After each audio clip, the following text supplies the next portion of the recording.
Hello, all of my history-loving friends. Thank you for joining me today. If you are new to my channel, this is a history channel. I tell the stories of historical figures and events in a very narrative style. I would love to have you as a subscriber. This channel has been doing pretty well lately. I would like to turn the 220 subscribers I have now into 22,000. Liking the video tells YouTube you think it is worthy of showing to other people. So it helps the algorithm and get the video in front of other people. I would really appreciate your support in doing that. Now for today's video. I will be spending no time talking about Jack the Ripper today. I am going to be telling you about Mary Ann Polly Nichols, who is the first victim that Jack the Ripper murdered. I'm going to tell you all about her life, and chances are you have never heard anything about her. I am going to be doing an episode on each and every victim. The lives of the women he took have been lost in this whole conversation. The book I used to research this topic is called The Five, and it was written by Hallie Rubenhold. I cannot recommend it more highly. Polly Nichols was the second daughter of Caroline and Edward Walker. She was born August 26, 1845, in London. She was born in that region around Fleet Street, where all of the newspapers and printing businesses were located in London. Her father had been trained as a blacksmith. Blacksmiths around this time, it was an okay profession as far as supporting your family. It was also kind of coming out of fashion as well, in that it just wasn't needed as much as it used to be. So around this time, her father had transitioned into the printing business, making typeface. They never had a lot of money. She was born in a 200-year-old house called Dawes Court. At one point, this house had been a very large home for a wealthier family in the Georgian period, but by the time Polly and her family lived there, it had been divided into 3 dwellings in which 45 people were living. Ultimately, Polly's family would number 5. Her father, her mother, her older brother Edward, herself, and then her younger brother Frederick. When Polly was around 7, in the spring of 1852, her mother Caroline developed what they thought was the flu. She began coughing, but she never got better. And so eventually she started coughing up blood. And her mother had the killer of the time period, tuberculosis. And on November 25th, within a matter of months, her mother had died. One thing you have to understand about the places that people in her social class lived at this time, living conditions were horrifying. Most families shared one room, the entire family, measuring around 8 by 8. And these places were very, very poorly ventilated. They also were poorly insulated. Sometimes chimneys would be blocked and it would blow the smoke right back into the house. There was not clean water for people. People were cooking with water found puddled outside because there was just not access to good water. There was zero privacy. We have bathrooms to go and do the things we need to do biologically with no one else there, but you're doing that in front of everybody in the family. You are conceiving children while laying right next to the children you already have. And we are not talking about lazy people. We are talking about people working themselves to death in some instances. Hard physical labor. The only problem was pay just wasn't enough to take care of your family. And the more children you had, the further you were stretching what little money you already had. With the death of her mother, her father did not remarry. Her mother's sister, Mary, helped Edward take care of the children. Polly, at 9 years old, she took over the job her mother did. Sadly, 18 months after her mother died, in 1852, her little brother, Frederick, began to show signs of the tuberculosis as well. His mother had accidentally given it to him. Fearing the child wasn't going to make it, Edward and Mary took him to be baptized, and he died a month after that happened. Polly did benefit a bit from the fact that she was taking care of the home and doing what her mother would have done, in that she was able to stay in school through the age of 15. Because of this, she was able to read and write. It was very common back then to only teach people how to read. So because she was needed in the home helping her father, she did not have to go into full-time service at a very young age. In 1861, a young man named William Nichols, he had been born in Oxford, and his father was a herald painter. What a herald painter was is they would paint family crests onto things like wagons. That wasn't needed as much toward the end of the 19th century, so many herald painters moved into the printing industry, making book plates and stationery. William Nichols moved to London so that he could become a printer himself. I'm not sure exactly when they met specifically, but sometime between 1861 and 1863, they met, they fell in love, and he asked her to marry him. She said yes, and in January of 1864, they were married. 3 months after getting married, Polly was pregnant with their first child. On December 17, 1864, William Edward Walker Nichols was born. Very sadly, he would die at 21 months of age. She would have another son on July 4th, 1866. His name was Edward John. Her third child, George Percy, was born July 18th, 1868. Alice Esther was born in December of 1870. I'm not entirely sure when, but her husband, William, did get a job with Clothes and Son printers. I need to tell you a little bit about George Peabody for a moment. George Peabody was an American investor. He had grown up extremely poor. He wanted to do something good with his fortune. So he had decided to tackle the housing crisis in London, to get people out of the conditions I was telling you about earlier. He ended up giving, initially, £150,000 to build housing for the poor in London. That amount would stretch to £500,000, which in today's money is the equivalent of $60 million. The housing that was built took 30,000 Londoners out of the slums. The homes were made of brick. They were well insulated, they had wood floors, they had white concrete walls. The unit that the Nichols family would end up moving into, right across the street from Clothes and Sons Printing, had picture rails so that people didn't have to drill holes into the walls. It had a bathroom. The bathroom would be shared by 2 units. Everyone would be required to keep everything clean and tidy. The buildings were set up with 1, 2, 3, or 4 room units surrounding a courtyard where children were allowed to play. There was a bathtub on the ground floor that everyone shared. There was a laundry unit in the attic. Now, it was very hard to get accepted into this program. Everybody who was applying had to have a note from their employer stating that they will be able to pay their rent and they are of the highest moral character. Once you applied and you had this letter, they also took a tour of your current housing situation. They wanted to make sure that you were not a drunkard. They wanted to make sure that you kept your current house very clean. When Polly and William and all of their children had this visit to their home, they would have dressed in their absolute best. On July 31st, 1876, the Nichols family moved in. They lived in D Block, floor 2, room 3. The room had 4 rooms, and the rooms were 15 by 12, which for people who had lived in the tenements like Mary Ann had, this would have seemed huge. Living nearby in Unit 5 was the Vidler family. The oldest daughter of this family's name was Rosetta. She was married. Her name was Rosetta Wools, possibly Walls. Her husband was a sailor. She had probably only spent a few months actually living with him before he sailed off and basically never came back. So she was living with her mother and her younger siblings. They lived in Unit 5. And at some point, after the family expanded again, the Nichols had to downgrade to a 3-room unit, and this put them right next door to the Vidler family. They actually had a door that connected their apartments. They were in Units 5 and Units 6. They also shared the bathroom. Around 1878, Polly was looking for help with her family. She was caring for 5 children, one of which was extremely young. Henry Alfred was born on December 4th, 1878, and Rosetta was helping her take care of all of these kids. It is really not known what all was going on during this time. We do know that Polly was extremely jealous of Rosetta. There was either actually an affair going on between William and Rosetta, or possibly Polly saw that their relationship was blossoming.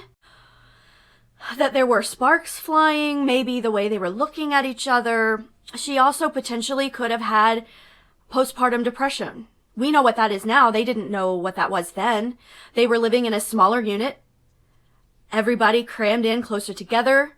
Money was tighter than it had been before. William and Polly were having some very serious fights. There was always this belief back then that marital problems were always the woman's fault. If your husband's beating you, what are you doing to make him mad? If your husband is cheating on you, well, are you not doing your wifely duty? Are you not making yourself desirable? This is what women dealt with when they were in toxic marriages. What was causing so much grief, Rosetta, was not going anywhere. She's literally sleeping on just the other side of the wall. Eventually, this became too much, and Marianne couldn't take it anymore. Sadly, to leave a toxic marriage also means leaving your children, because there was not a job on earth that paid a woman in Victorian England enough to support herself, let alone children. There was no such thing as a single mother in England. Now, if you were widowed, you could easily get remarried, but you always had to have a man to support you. You just did. That was the way it was set up to work. So if you are a woman who is voluntarily separating from her husband, there really is no valid reason that is going to get you back the social status you had as a married woman. Polly faced a very, very horrible choice. The only way she could get any kind of marital support was to prove her destitution and the fact that she had been abandoned. Him being unfaithful was not reason enough. That was considered her fault, as I said, because she wasn't doing her duty as a wife and a mother. The minute she left this marriage, she was considered a complete failure in every way by Victorian society. And her only option to get some sort of financial support was to go to the workhouse. And it was designed specifically to be as miserable and horrible, humiliating, dangerous, stigmatizing. The idea was, we are going to humiliate these people. We are going to make the process so painful and frighten them so badly that they are going to want to live legitimate, hardworking lives. Now, many of the people we're talking about here, they're poor through no fault of their own. We are talking about the injured, the sick, the abandoned, children, the elderly. They were treated no differently than an able-bodied person down on their luck. If you had been hurt on your job and lost your job because of that, you get a little behind on your rent and you're on the street. They end up at the poorhouse, it's their fault. They are morally responsible for what happened to them in the eyes of society. The food was terrible.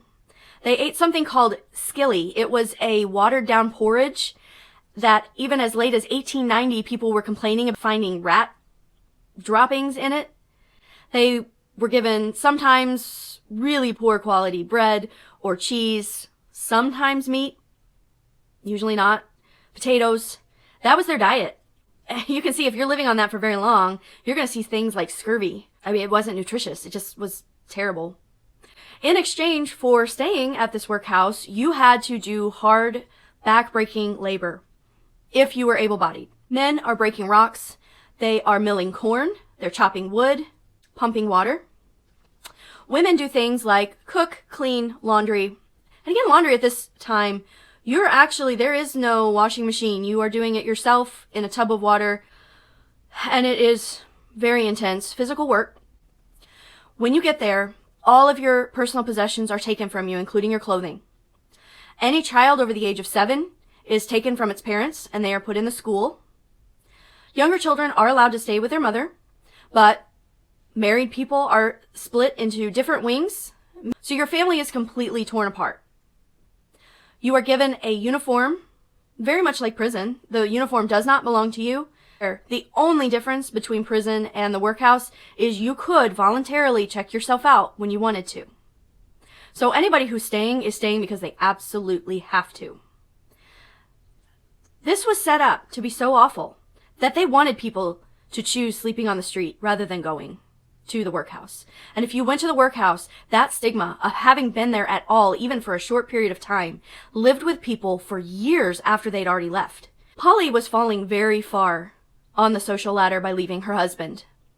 She had no legal standing whatsoever the moment she walked out that door. She could not get remarried. She could not live with another man unless her previous husband gave her permission to do so. She could not get a job that would support her because they didn't exist for women. The jobs women did, domestic service, laundry, piecemeal, sewing work, paid next to nothing because a woman was supposed to have a husband who was caring for her financial needs. She wasn't supposed to be supporting herself. She went to the one in Lambeth, which is where she was living. It's doubtful she went straight there. She probably went to her father's house first to let him know what was happening, possibly to think about her next steps and what she needed to do. She would have to present herself to the poorhouse where she would be questioned about very intimate things in her life, about why her marriage failed. It would be assumed that it was her fault. She would have to argue that she had been abandoned and that she was completely destitute to possibly get somewhat of an allowance from her ex-husband.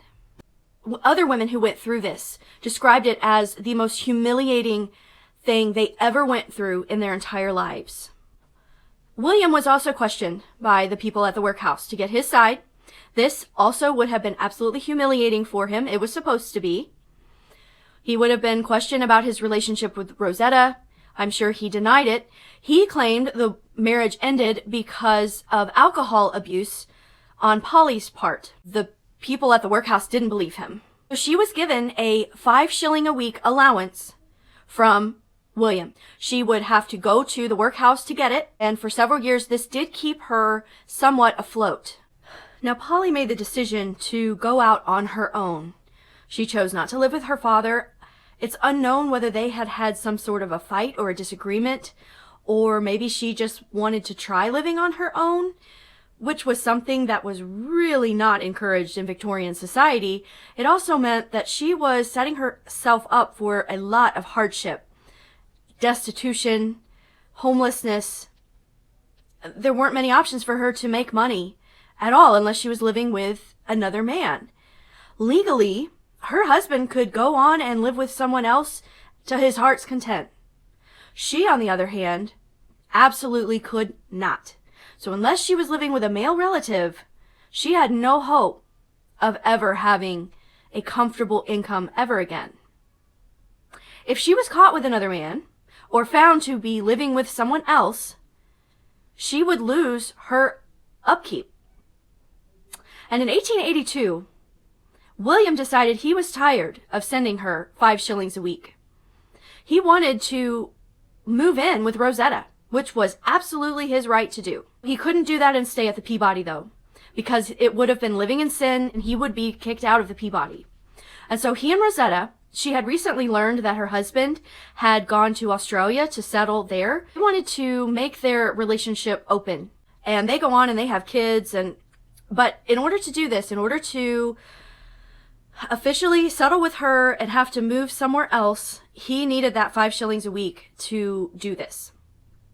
So he hired basically a private detective to track down Polly so that he could say, hey, look, she's committing adultery. I don't have to support her anymore. And that is exactly what happened. She ended up losing that 5 shillings and she was completely caught off guard. She went to collect it, only to be told that her husband just hadn't showed up. It is very likely that Polly actually was not living with anyone else. Because if she had been, she would not have been completely destitute by losing the 5 shilling upkeep, which is exactly what happened to her. If she had been living with someone else, she would have had something to fall back on. She would have had a place to go. And she didn't have that. But when William was called before the magistrate to explain himself of why he stopped paying, he had all of this evidence from his private detective arguing that Polly was living with someone else. And I don't know what evidence he presented. It's probably impossible to know, but the magistrate believed him. Polly had no choice but to go back to the Lambeth Poor farm. This would have been an agonizing thing to have to do. To go back, to be humiliated once again, to put on that awful uniform. She stayed here for 11 months. And when she left, thankfully, whatever had kept her from staying with her father before seemed to have gotten better, and she did live for a time with her father, her brother, and his wife and 5 children. But it seems that Polly was really having some mental health issues. She had to have had depression. I cannot see how anyone could go through everything that she had and not. She had literally lost everything. And she's living in this little house with all of these people and all of these children who are daily probably reminders of the children that she left behind. And whether she had ever drank before, at this point, it does appear that she did begin going to the public house. It's unknown what she was doing for money.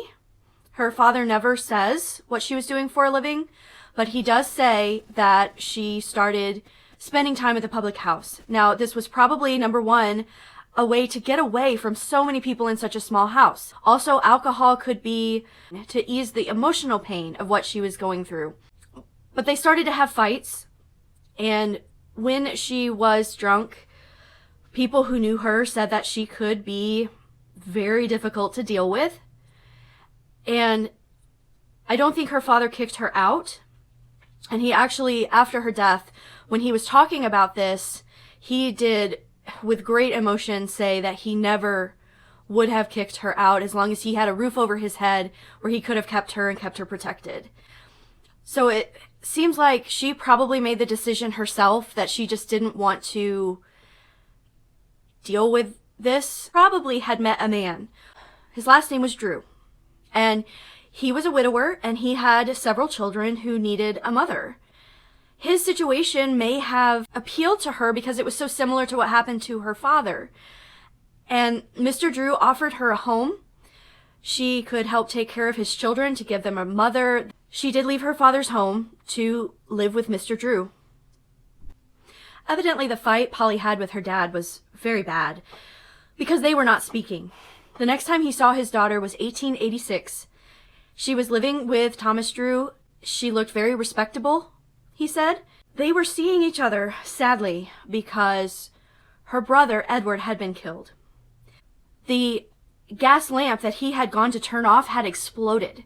His hair was on fire, and by the time the flames were put out with the help of their lodger, he had third-degree burns to hit the right side of his face and his chest. And sadly, that night, after they got him to the hospital, he fell into a coma and died the next day. It appears that the grief may have driven her back to alcohol. For several months after this, her relationship with Thomas Drew was over. He married another woman who he actually could marry, and she went back to the only place she could, to the Lambeth poorhouse. After a short stay in the workhouse, after the death of her brother and the breakup with Drew, she made a decision. Polly decided to become a tramp. And I don't mean tramp in the way that Americans think of it. But very poor people during this period of time sometimes engaged in tramping. This is what Charlie Chaplin was referring to with his character, the Little Tramp. This was a common thing in England to think of these very poor people who do not have a home, who have chosen not to stay for long periods of time in a workhouse. They simply tramp from one location to another in a cycle of poverty, staying in short-term, overnight stays at the workhouse. So in exchange for 2 nights in the workhouse, you would give 1 full day of labor. And this is what she started to do. You would have a couple of nights in the workhouse like this on the short term. You were only allowed to stay in one location every 30 days. So what this led to is people tramping from one location to another all over the city, switching from one short-term stay after another.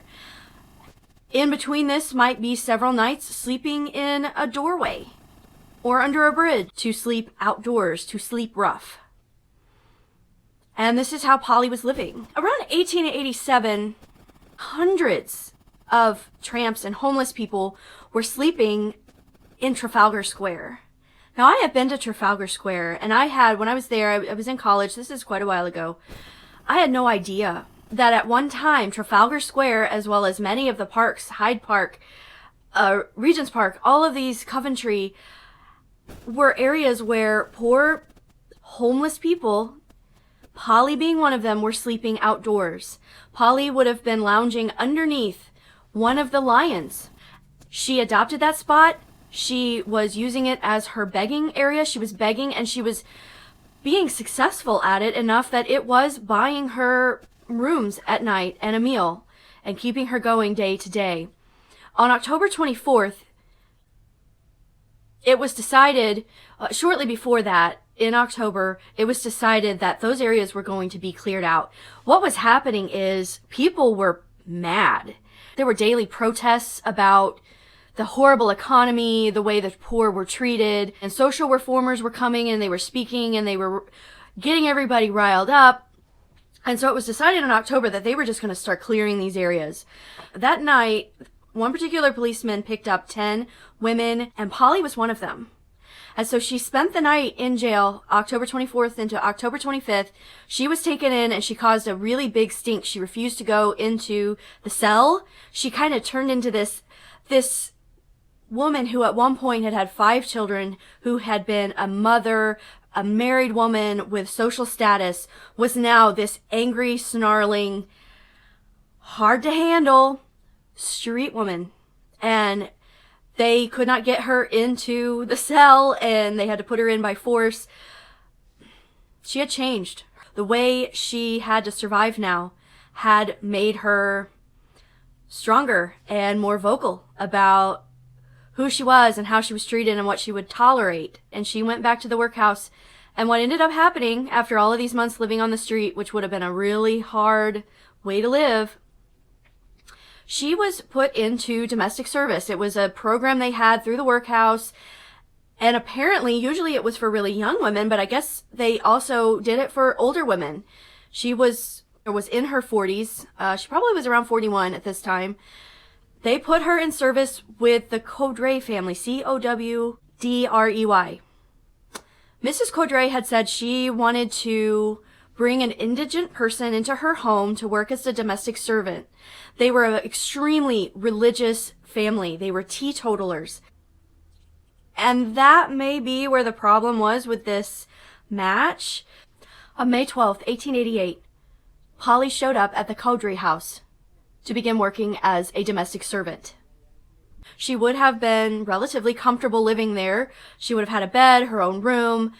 They bought her clothing for her to wear, probably 2 uniforms to wear for work, maybe a nicer outfit to wear outside that would have been more socially acceptable.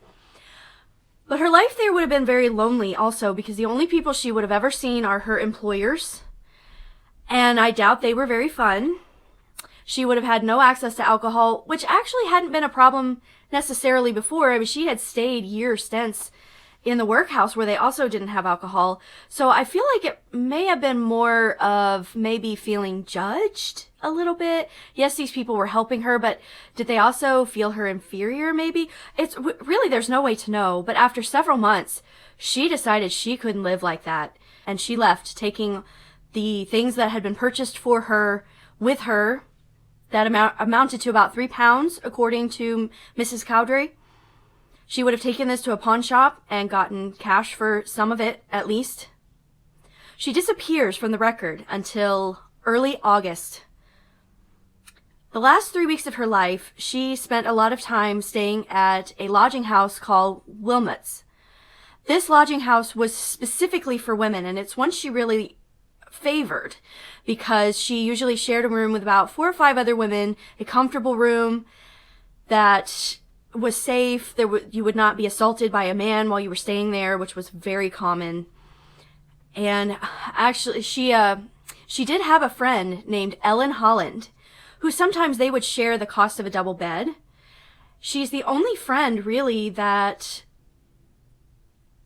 Polly made, at least in this last month of her life or so. Ellen actually did come to be pretty friendly with her, get to know her a little bit, and she described her as a very melancholy woman who was kept to herself and looked like she had a lot on her mind. I'm sure Polly was definitely suffering with depression, and she was having problem with drink. Ellen said she did see her a couple of times pretty drunk. So I'm more than likely not having access to alcohol may have had a role in her leaving the domestic servant situation, which is very unfortunate because had she stayed, it probably would have saved her life. On the night of August 31st, Polly tried to get a room at Wilmot's and she was turned away. She did not have the money for a room. She was also very visibly drunk and belligerent, so they kicked her out. And she did come across Ellen at one point, and Ellen had a talk with her and tried to get her to come back to try to get a room. And basically, Polly said, they're not going to let me in. I've tried. I don't have the money. It would be a waste of my time. And she wandered off into the night to find a doorway to sleep in. And what I find most compelling about the book, The Five, is the argument the author makes that Jack the Ripper did not kill prostitutes.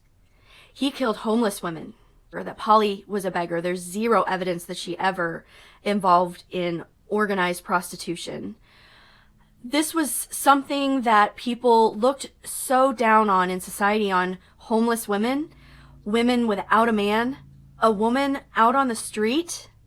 There seemed to even be just this denial that people even slept on the street like that. It was like the middle class in London turned a blind eye to it. Once the sun went down and everyone went to bed, they didn't even think about people who might be sleeping in doorways.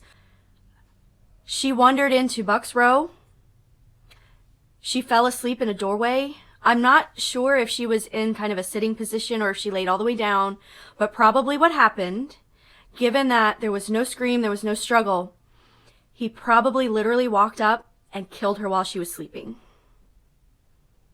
But the press and the police, in order to explain why there was no struggle, why there was no scream, well, she must have been doing business.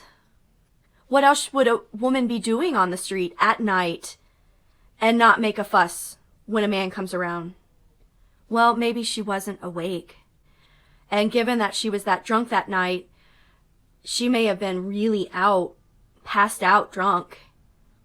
And he dispatched her in her sleep. When her husband and her father were both brought to identify her, and it is reported that William did break down upon seeing her. Wonder a little bit if it was being sad that she was dead or a little bit of guilt that maybe it was somehow a little bit his fault because he cut her off financially and made her completely destitute, that's the reason she was sleeping on the street. Now, she had lots of opportunities. She could have stayed at that house. You know, it really wasn't his fault. I do think he was a complete jerk by doing what he did, by denying her that payment. But she had opportunities that if she had made different decisions, she could have bettered her situation. But with addiction and who knows what else was going on, I mean, it's no one's fault but the evil murderer, the psychopath that did this to these women. So no one should have felt guilty. It was no one's fault other than this sadistic, evil killer that we still don't know who he was, who was out there picking off the most vulnerable people in Victorian society, middle-aged homeless women. Next time we're going to talk about his second victim, Annie Chapman. And her life is just as sad. And it is much more addiction in her case than it was. It wasn't divorce or anything. It was alcohol addiction is what saw her on the street. Thank you so much for joining me. I will see you next time. I hope you have enjoyed learning about the life of Polly Nichols. I will see you next time.